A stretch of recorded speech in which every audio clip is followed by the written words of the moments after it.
90% of consumers read online reviews before visiting a business. What do people see when they look you up online?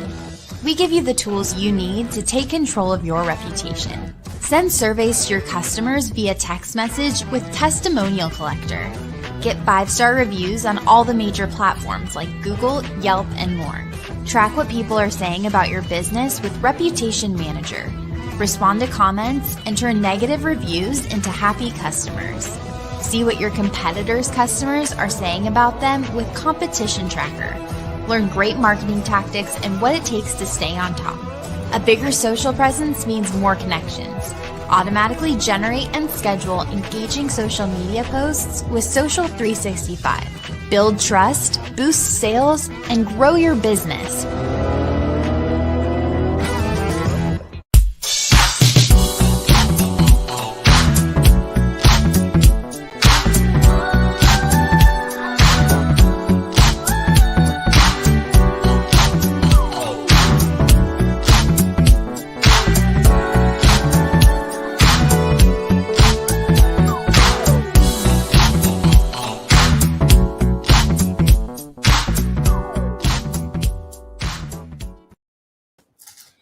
What is up, everybody? Yay, it is Thursday!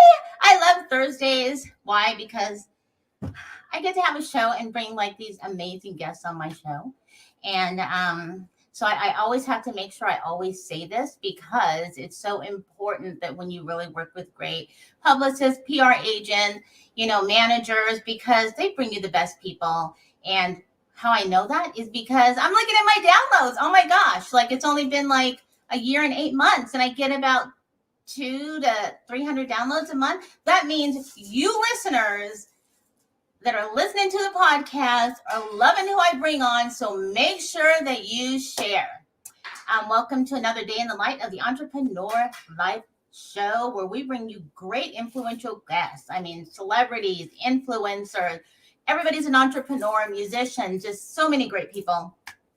I always want to start off with my housekeeping, marketing out the box, who has been with me from my day one. So if you want to grow your business and be the competition, make sure you go to iwantmorecustomersnow.com with Sean Maddox.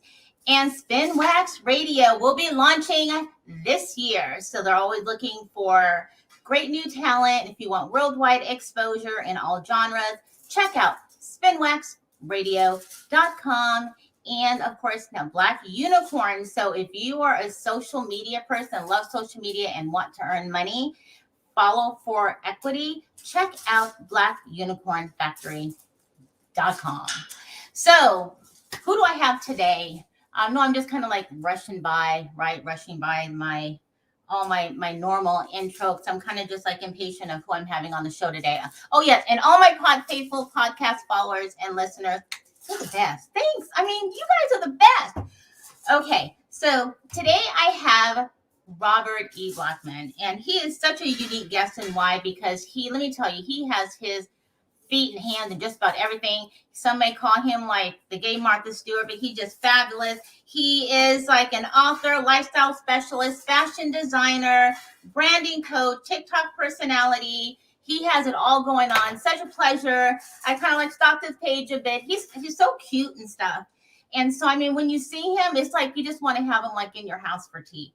Anyway, but I'm going to bring him on the show. You're going to love him. I love him. We're going to learn a lot. See how we can connect you with him. Robert E. Blackmon. Let's welcome him and bring him on the show. Hi, how are you? Hello, how are you?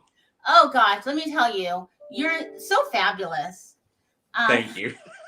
You're so charismatic. You have such a vibrant personality. Have you always been that way? Yes, I have. Unfortunately, to those closest to me, yes, I have always had a lot of energy and a thirst for knowledge of life and others. And I don't know that when I was a little one that we realized how it would manifest itself, but I'm glad it has happened in positive avenues. Now, just a little bit. I just kind of wanted to jump into something because of the time that we are in. Yes. And still coming out of. And I wanted to explore a little, if you can share about, it's kind of like you went through your own journey in this whole COVID-19 thing and with your mom I and did. ended up actually using that experience and writing a book. So I was Yes. hoping that if you don't mind sharing a bit, what you went through when you found out like what was going on with your mom. I think you guys were apart at the time and how that changed into your writing a book. Sure. So just to give people a bit of backstory, I have been in the social media space for a number of years, and I so I'm bi-coastal, I guess you'd say. I've lived in Los Angeles my entire adult life, even though I'm from Michigan. And for the last 13 years, I have straddled myself between Los Angeles and Eastern Canada. I'm just Right. outside the capital of Ottawa. And so when the pandemic started at the very beginning, I was actually in the midst. And when I say in the midst, I was like 6 days from a major photo shoot for a new athletic line that I developed, and the models and the house had been rented, and like it Mm-hmm. was, we were there, right? And so when this happened, um, my husband, who is originally from Canada, was getting a little nervous about what was going on in Italy and in the UK and so forth. And we were like, well, maybe we should go back to Canada Mm-hmm. just because we live in a remote area. You know, we can Mm-hmm. just hunker down for 2 months, 2 months, and this will be Mm-hmm. over. And so I did not have the best relationship with my mom at the time. And I'm honest about this in the book. We were, as families do, we were going through some stuff. And my husband said, why don't you reach out to your mom? So I sent her a text and I said, I hope you're doing okay and being safe Mm-hmm. because this is going on. And in Michigan, they were having a huge outbreak at the time. And she was literally in the perfect storm. She's an older Black lady from the South with pre-existing Right. conditions. She's a chef, and she's a chef in a senior living facility. And that was like Oh, where it was. wow. And she said, nope, everything is fine. They're taking your temperature, et cetera, et cetera. I said, fine. We came back to Canada, and it was a few days, and then I discovered on the news that a childhood mate of mine, who was the police chief in Michigan, died of COVID. He's my age. We graduated together. No Mm-hmm. sooner than that popped on the news, this was on CNN, no sooner than that, I got a message from my mom's best friend saying, hey, have you talked to your mom in a few days? And I was like, well, not since I got back here. Long story short, she was actually already on a ventilator Oh my gosh. in Michigan. And so while we don't have an exact number, because it was such a fluid situation, she was Right. in the first 7,500 to 10,000 patients admitted and ventilated um, in the country.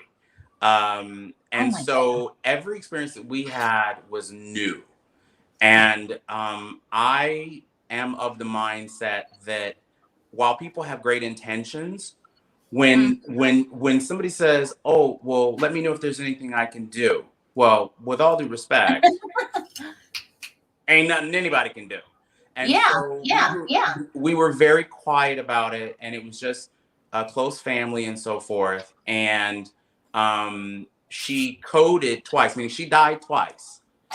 She was on a ventilator for 15 days, and every experiment, every drug, everything that everybody heard about on the news, she'd Right. already had by the time it was out. Luckily, she was in a really great hospital.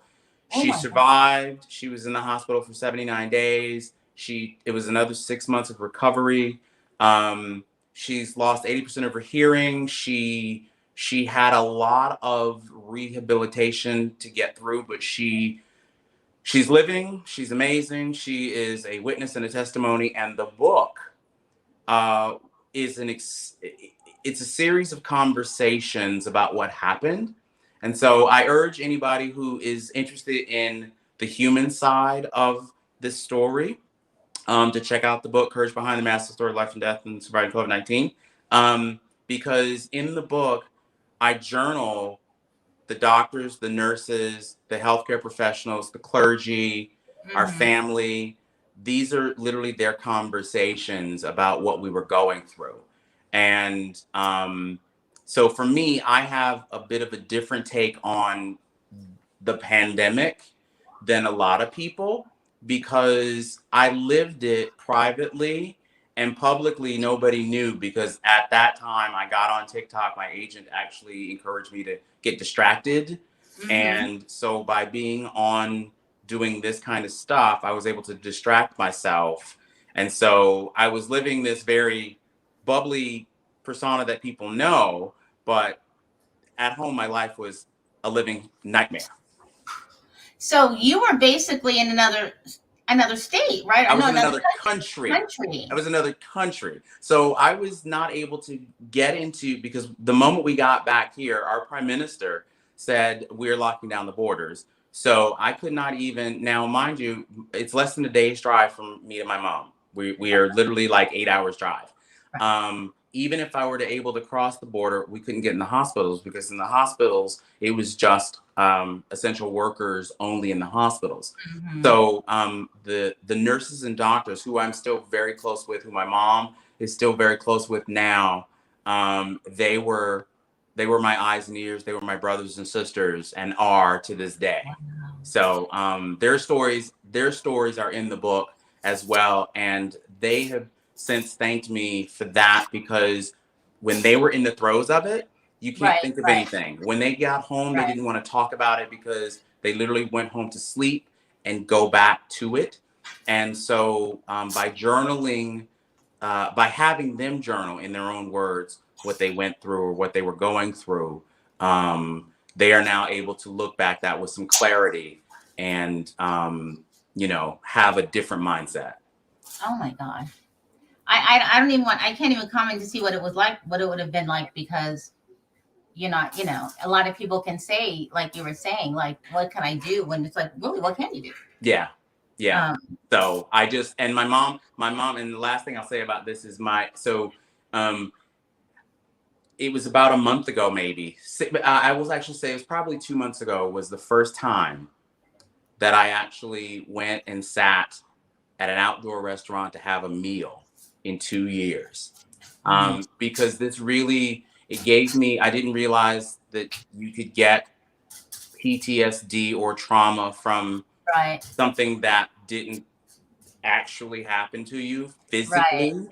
But there is a trauma there because, and I talk about this a little bit in the book, but I've lost more people in my family and friends than most people even knew who have had symptoms of COVID. So for me, Hmm. it's landed differently. Um, and so for that reason, I'm still like, nope, I'm good. I'm not going anywhere till we figure more of this out. And that's for me. So I just say to people, and my mom tells people, just still treat this like we are in the throes of it, meaning wear your mask, socially distance, and wash your hands, And because that's the best we can do right now, and get vaccinated. so, I wanted to ask about how you've connected with so many influential people in Hollywood and celebrities giving advice and stuff like that. I mean, but well, let me back up first. Yeah. How did you even get into to where you thought, okay, you know what, I want to be in the industry and being a because author came later and he Much later. written a few books. Yeah. So I want to get to the other few books, but jumping into so many different adventures from fashion designing and branding and even like wedding stuff. I mean, Yeah. you've done a lot. I've done a lot. I've done 6 lifetimes worth of work. So the short story to that is I knew as a kid that I wanted to be in entertainment before I even knew what that meant, before I knew what that looked like. Even in local television, there were opportunities for me in local television in Detroit. But my mom was very protective. I'm her only child. And she was extremely protective of me. And she is from a very rural Southern, you know, upbringing. And I so appreciate now because her thought process was, I can only do what I can do to keep you safe. And Mhm. I don't know anything about entertainment. That is so completely out of my wheelhouse. And so you can't do it because I can't protect you there. I was really upset then, but I know that because of my precociousness and how I was, it was very probable that I could have been in the right situation at the right time, and I could have been one of those child stars that life happens to because the adults in their life are not properly taking care of them, and they see them as a cash cow. So I so respect now, as an older person, I respect the fact that she was like, "This is not in my wheelhouse." So when I turned 18, actually, I was 19 when I finally left. I dropped out of college. My mom was devastated. I said, I promise I'll go back. I promise. But I'm going to LA, packed up my stuff, moved, and just wanted to get into the business. And it was still difficult because I didn't know anybody. Um, went back to school, studied film and TV, Uh-huh. and got an internship at Paramount Studios. So I was on the Paramount. Wow, really? I was on the Paramount lot every day, and because of just, I guess, my aura, I just was like, I live here. You know, this is home. And somebody spotted me and gave me a break. And I worked on TV shows, this and that, and then just did a lot of different TV shows. I worked in tabloid. I've worked behind the camera. I've written screenplays. I did all of that. And this little part here, came really late in life for me. I Mhm. gladly say last week I turned 53 Oh, and looking I'm good. there. I'm there. I'm 54. Looking good, baby. Looking good. Looking good. When you hold it together, it holds That's together. because I don't have no man and I got a wife. That's why I look so good. No, no, no. Speak on Nothing it. against you or anything like that, but okay. Speak on it. Speak on it. So no, but for me, this came late in life, and I had done all the TV and like I had done it all. You know, Right. I had done all of that, and so I was like, I'm married now. I've had my kids. I can sit down. And I think that that part of you just still kind of is, it's always there. If you're an entertaining kind of person, it's always there. And so I had um a Facebook show that I did for 3.5 years, and it kind of developed its own following. Mm-hmm. And that's when I started to get a team. And so, manager, agent, my manager, Amanda, shout out Amanda, Amanda C of Amanda C Media.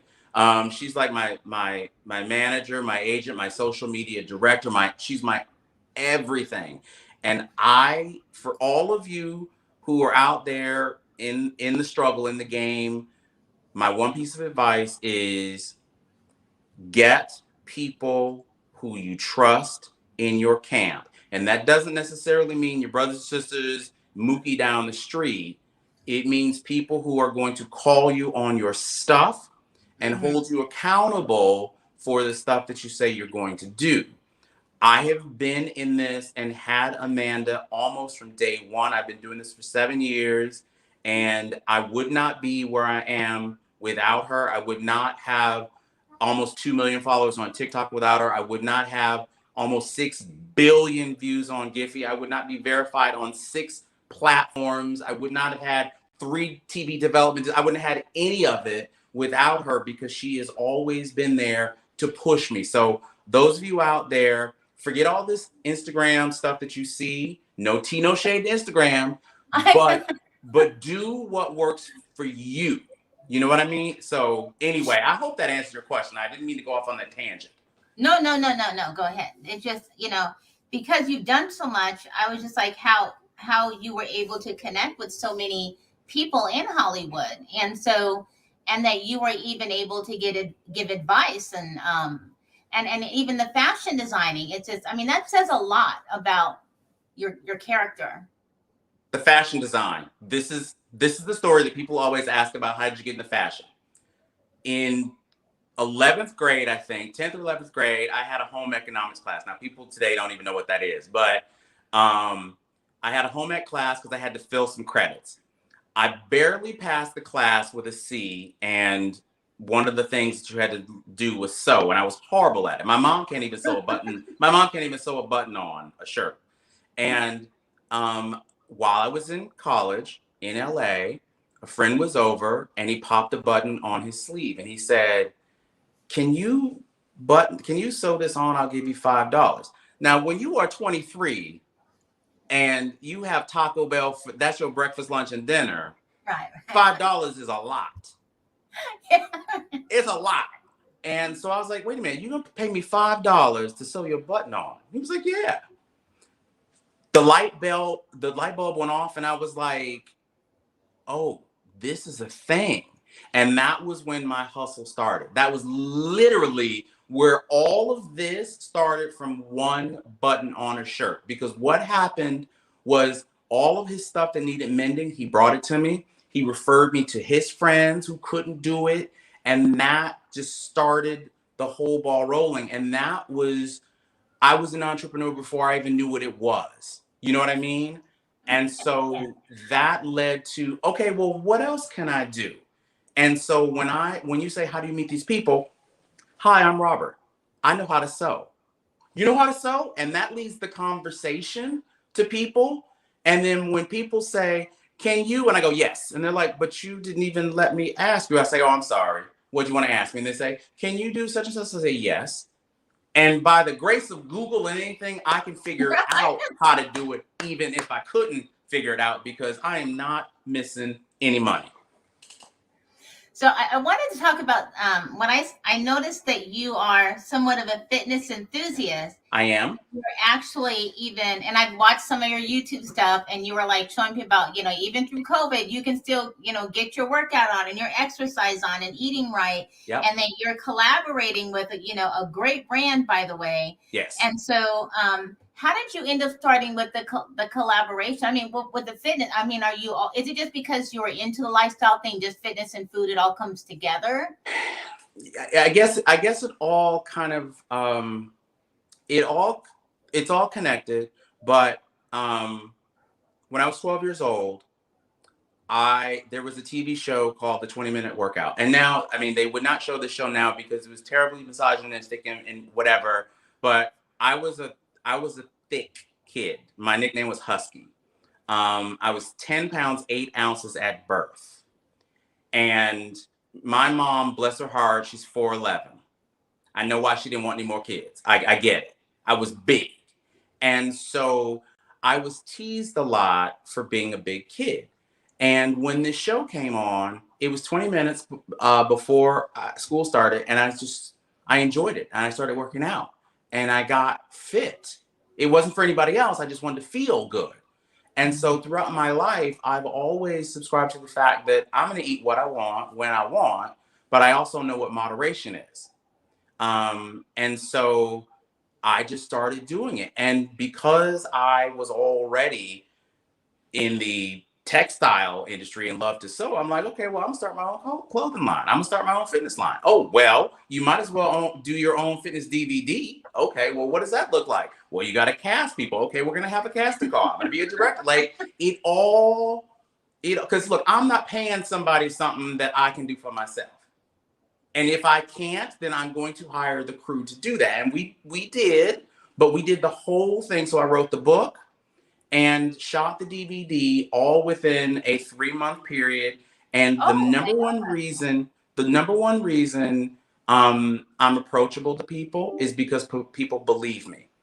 I wrote the book, and the book that you're referring to with the DVD, it's called Get Real, Lose Weight, and Still Eat Cheeseburgers and Drink Champagne. And you have a picture on your site with the cheeseburger too.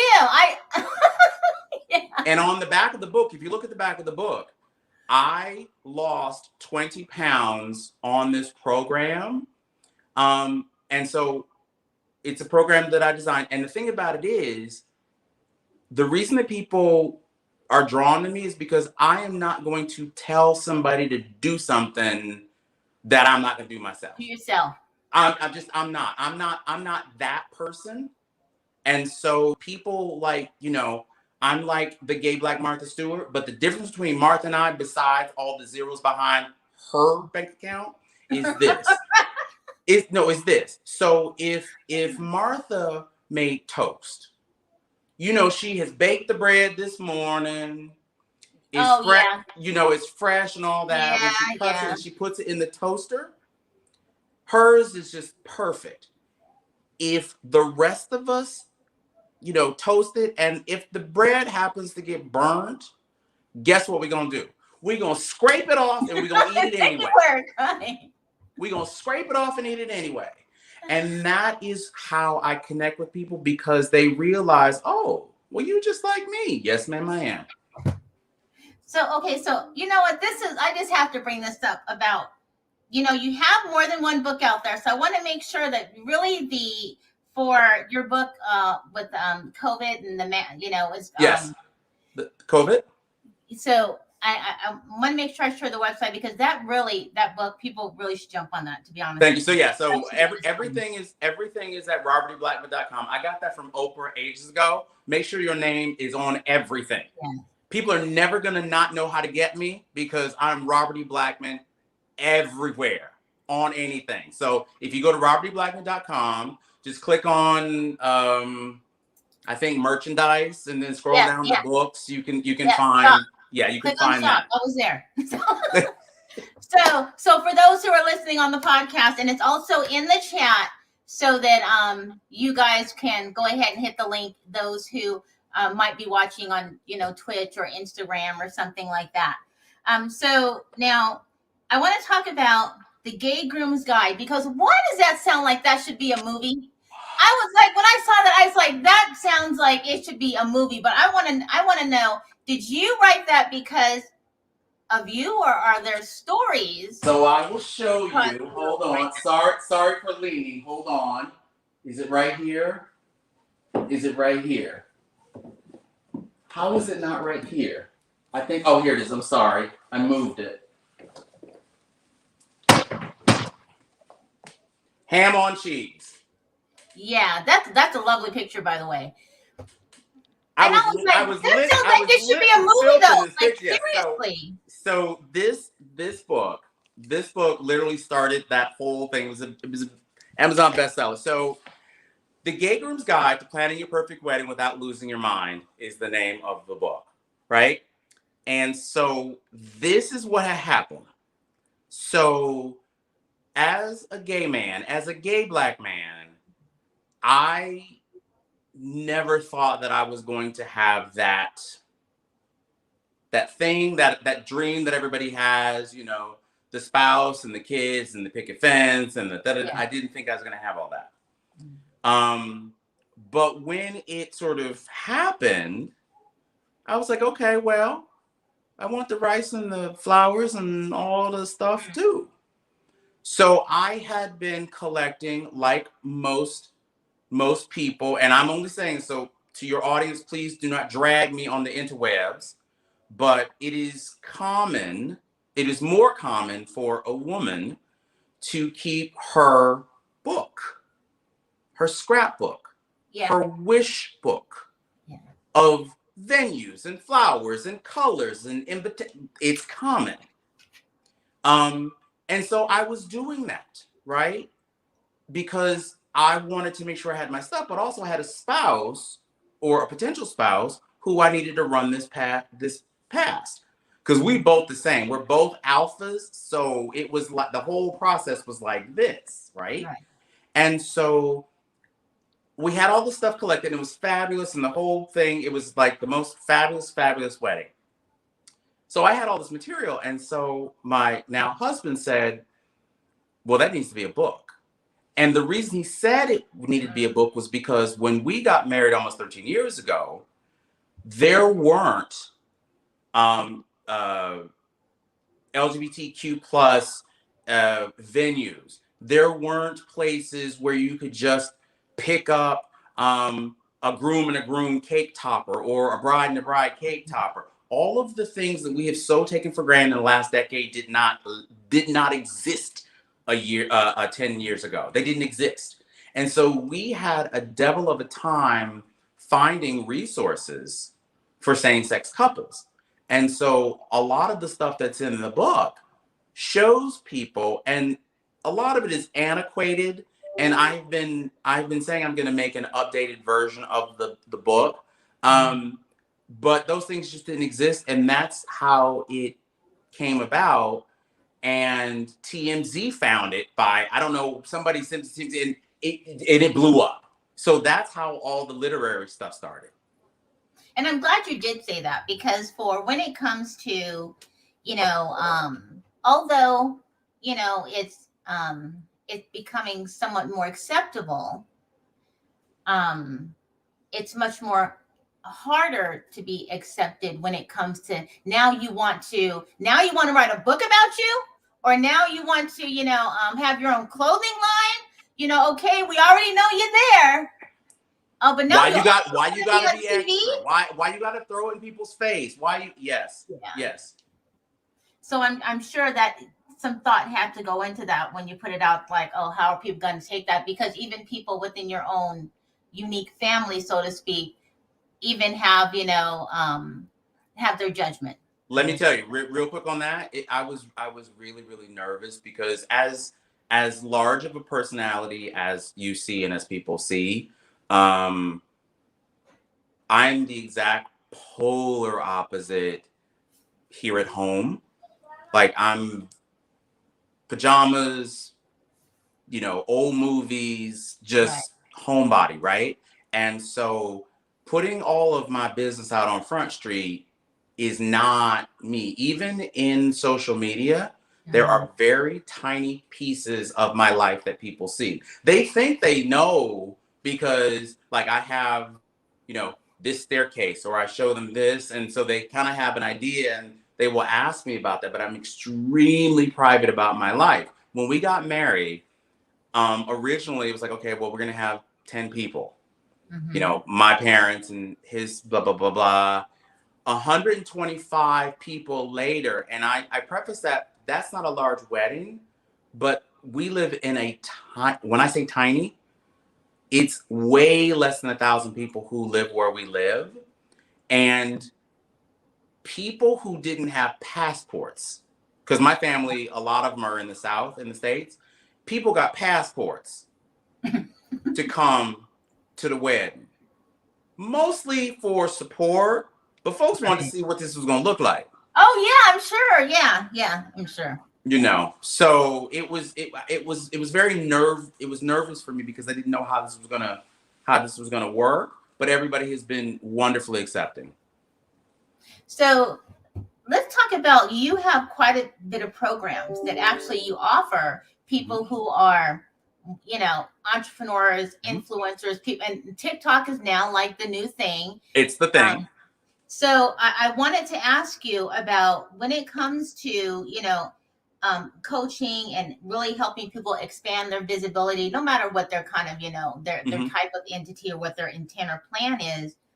Can you talk about a few of the programs that you offer, and how that, resonates to people like us that would help us? Sure. And it's a fluid kind of situation. So I do one-on-one coaching, and I'm very cautious about how I frame this. So I will keep it generic, and anybody who wants to reach out to me, that they can, because what I'm launching in Q2 of 2022 is it's a big program that reaches out to corporations to actually teach them how to do this for not only their businesses, but their employees, and their employees who are actually entrepreneurs, So some of the programs that I offer are one-on-one coaching, and I do that for anybody who says, and it can be as brief as a 1 hour, how do I get on TikTok? And that may sound kind of like, well, don't you know? I didn't know. And it was like 3 weeks for me to figure out how the doggone thing worked. So there are lots of people who don't understand the infrastructure on social media. So I have as low as like the bare minimum of what you should include, what you shouldn't include, how that works. I Mhm. also have a 3-month program that runs through the gamut of this is where you are and what are your goals to get to there in the 3 month. And then I also have a corporate, and I call it corporate because it was for businesses or small groups Right, that right. may want to do it together, kind of thing. And Mhm. so those are the three that are currently there, and I believe those may still be on the website. We're going to launch again for corporations, but we're doing that, and then also in Q2, I'm going to be launching a whole series of public speaking engagements where people can learn this stuff. Because one of the things that I find so incredibly frustrating yet valuable is that as late as I am to the game in social media, I'm Mhm. extremely early at getting to where I am. And what I mean by that is this: you've got your breakout stars who everybody knows. But what Mhm. people don't understand is those breakout stars, they all have a whole machine behind them. They Right, have right. everybody behind them. Yeah. They basically have a smaller version of the Kardashians, and I'm not making light of that at all because this is a whole ass lot of work. And so what I try to do with people is I try to explain to people, um, focus in on your mission and how you get to where you want to get realistically within your means. And so for me, I am, as my mom say, I'm the witness because for somebody who started this at the age of 51, Mhm. not knowing anything about TikTok, I have been able to get 2 million followers and verified, which is lightning in a bottle in itself, plus all these other things and corporate sponsorships and all of this. And so if I can do it with little knowledge, Mhm. people who have more resources and connections can do it. And so that's what I teach people. So if people are interested, they can certainly reach out to me. There's so many changes when it comes to social media, and I know I've learned how important social media is. On every aspect. On Every aspect. yes.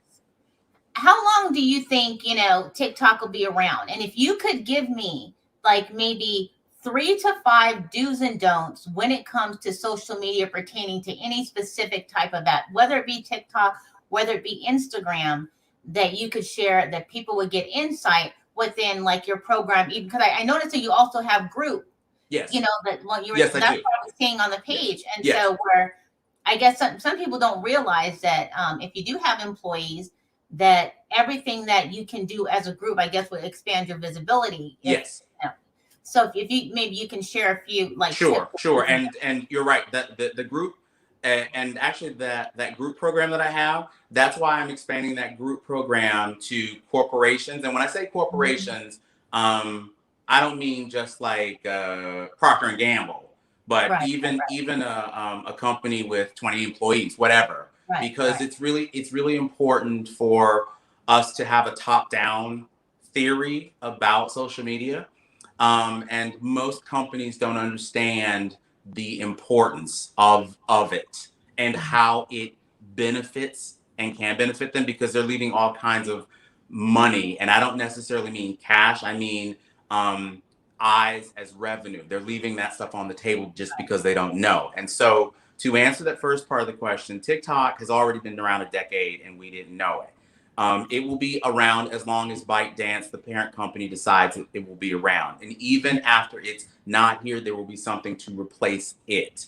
Um, because what it has done, it has created a way for people to connect globally, instantaneously, and forever. It's stored there forever. And so they are the first to be able to do that. So if I write a book and I say, hey, this is my book, blah, blah, blah, blah, and I make a TikTok out of it, two people may see it. Two people may see it.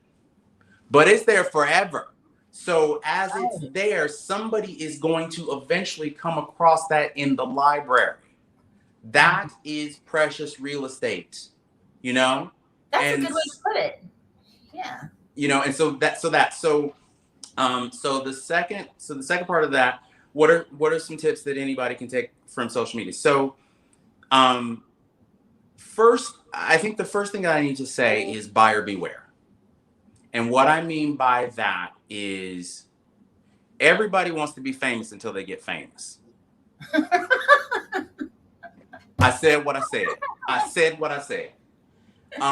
Because people don't realize anybody with a keyboard can say or do anything they want to impugn your reputation, and you have no recourse. None. And so be careful of what you say, what you post, what information you share. Be very careful with that, because people can and will, just for giggles, use that against you. That is not to scare anybody, but I will have friends, and they might not even be my friends, and I'll see a TikTok or an Instagram or something, and I will send them a DM and I will say, I just want to let you know that in that photo you took, your license plate is showing. And I'm saying that just so that they can do whatever they want. But I'm letting them know that, because anybody who has public record to the DMV or whatever can find out their personal information from their license plate. And it's just not something that people are aware of. People are like, my outfit is fly, click, and they take the selfie without realizing what's in the background. Yeah. It's just really, really important. Your kids, children. And when I say children, I mean any and everybody under the age of 18, not 16, not 18. Anybody under the age of 18, and I know that this is my old black behind saying this, but I'm saying what I'm saying. You can't get mad at other people for going after your kids if they're online, if you're allowing them to be online. Oh gosh, I agree with you. I'm like, so many people are putting I'm trying to be respectful. I don't want your audience to get mad, but I say that to say the internet is it's a useful place. It's a wonderful place, but it's also a dangerous place. Yeah. And so be mindful. A lot of the connections that I've made with adults, well, almost every connection, maybe one or two are with minors, and I know their parents.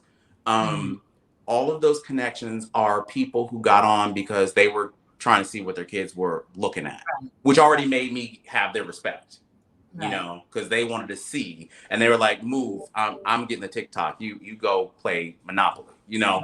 And so be mindful. Be mindful of your kids. And also, the thing that is probably the most difficult for most people, and I struggle with this, but I'm better at it than most, I think. Don't do the back and forth with people. Don't get into the back and forth. Don't. See, because every time they say something that's gonna step on your toe, that pinky toe, that bunion.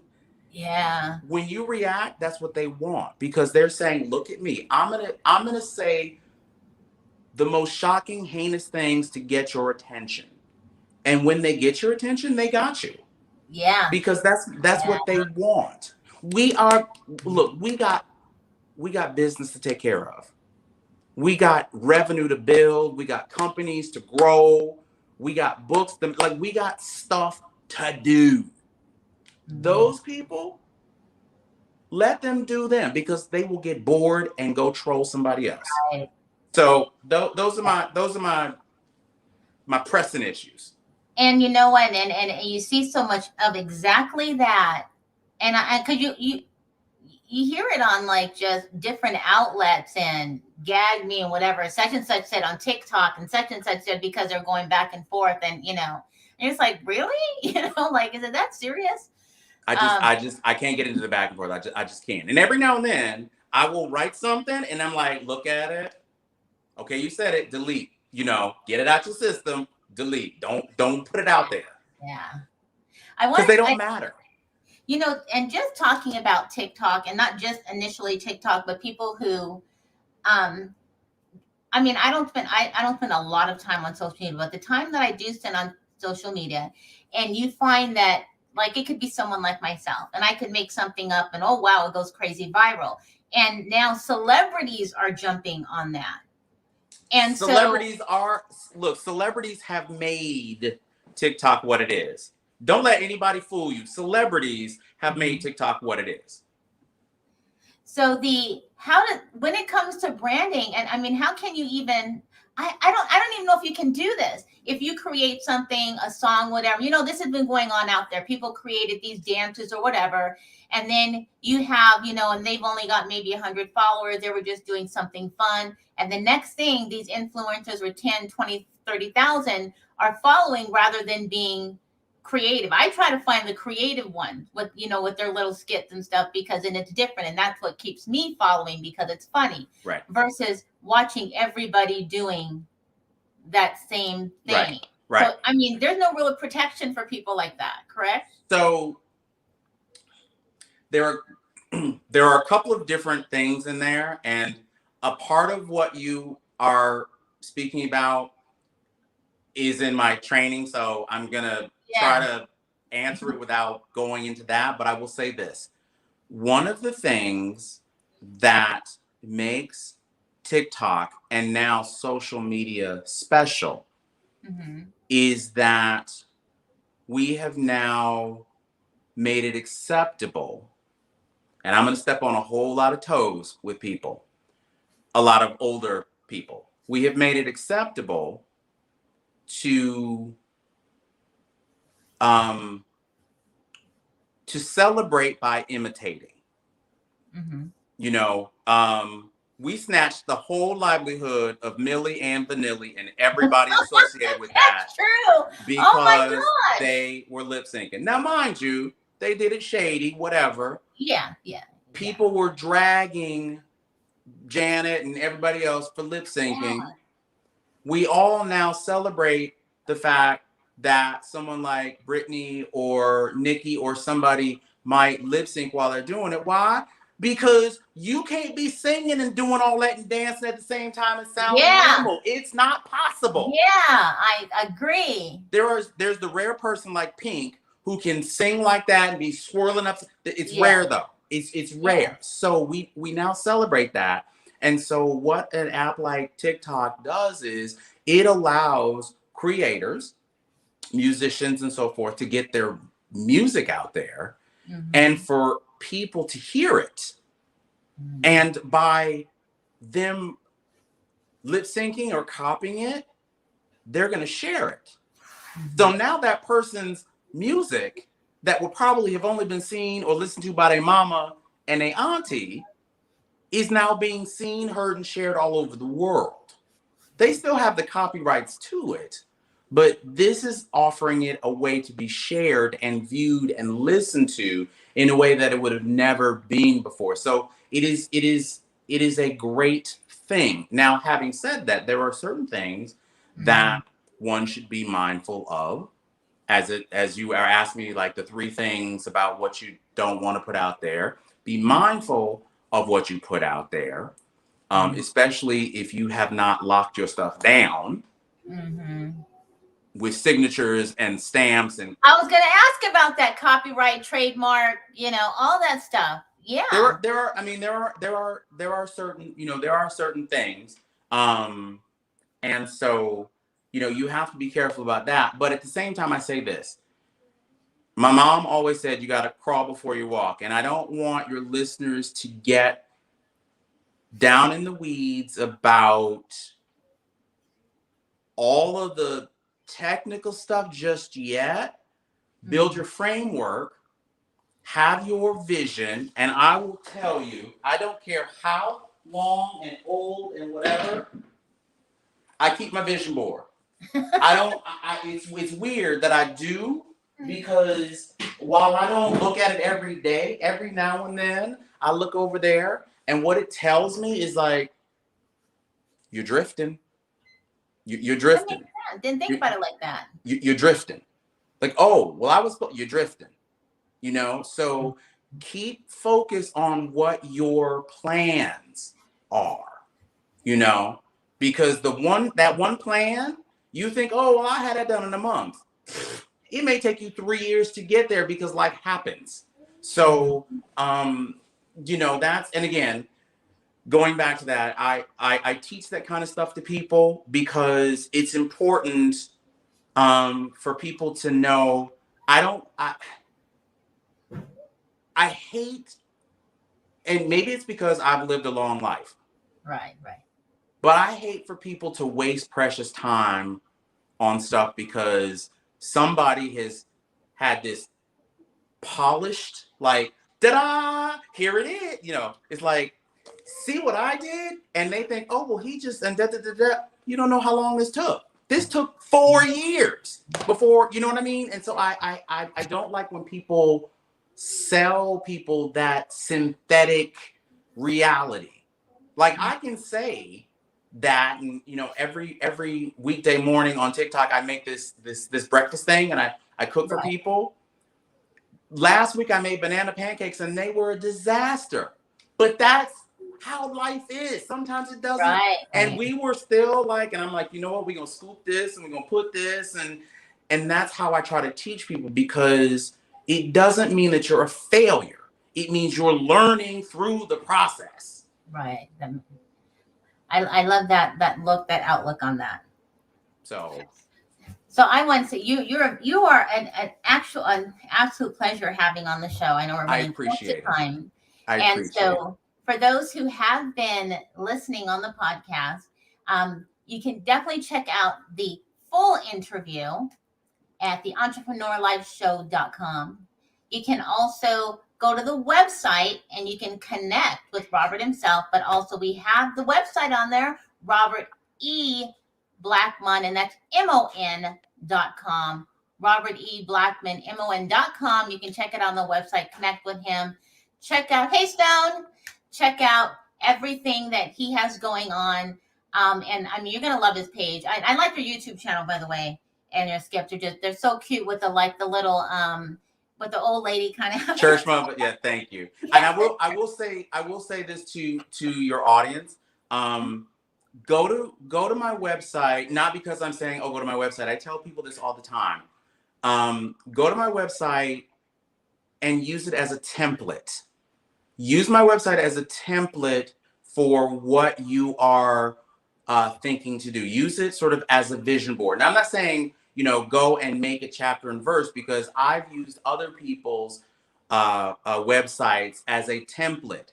Look at it, go through it. There are 3 points on the top, and then you go in and you see what those are, and then you dive deeper and deeper into the various things. And so go and check out what what a brand looks like from a real person, not from some corporation who's made it all, perfect. Because mine is not perfect. There's things that are out of date because I haven't gotten to it's a real thing. So go and look at that as a template if you have questions about how do I start. Well, thank you again for the closing. I want to make sure everyone knows where to find you, RobertEBlackmon.com. A pleasure to have on the show. So lovely. Thank you. And of course, if you write another book, but actually they can get the book on the website too if you want to check that out. Yes. Make sure you go there. And there's a new cookbook. It's a little digital cookbook. It's a TikTok cookbook actually. They can go and check that out. It's only $3.99. They can check that out too. So until we have our next show on Thursday, make sure you guys go to the website, entrepreneurlifeshow.com. You can see all the past guest interviews, the calendar for upcoming guests, how to connect with them. And until next week, you guys, bye. Bye. And Thursday.